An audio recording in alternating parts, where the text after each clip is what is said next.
नमस्कार. महाराष्ट्रातील विविध क्षेत्रातील बातम्या झटपट आपल्या मोबाईलवर पाहण्यासाठी लगेचच सबस्क्राइब करा राष्ट्रशक्ती लाईव्ह न्यूज आणि सोबत बेल आयकॉन प्रेस करायला विसरू नका.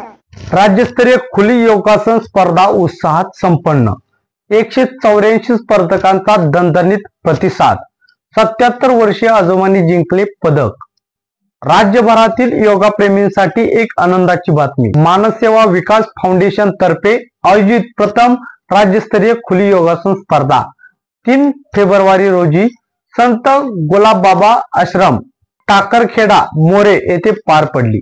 5वे राष्ट्रीय योग व निसर्गोपचार संमेलन अंतर्गत या भव्य स्पर्धेचे आयोजन करण्यात आले होते. 184 स्पर्धकांनी मोठ्या उत्साहाने सहभाग घेतला. 77 वर्षीय आजोबाचे दमदार योगासाधन. या स्पर्धेतील सर्वात मोठे आकर्षण म्हणजे अमरावती येथील 77 वर्षीय आजोबांनी योगासनामध्ये सहभाग घेत पदक जिंकले.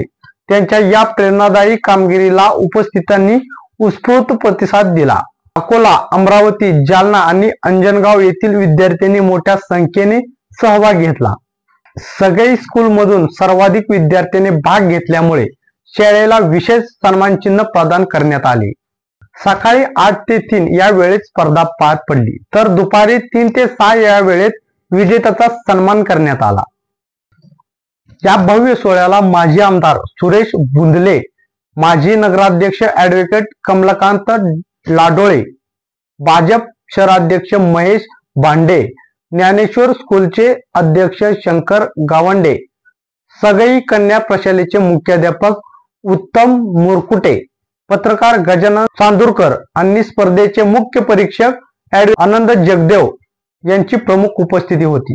मान्यवरांनी योगासनाचे महत्त्व आणि त्यांच्या आरोग्यावर होणारा सकारात्मक प्रभाव यावर प्रकाश टाकला.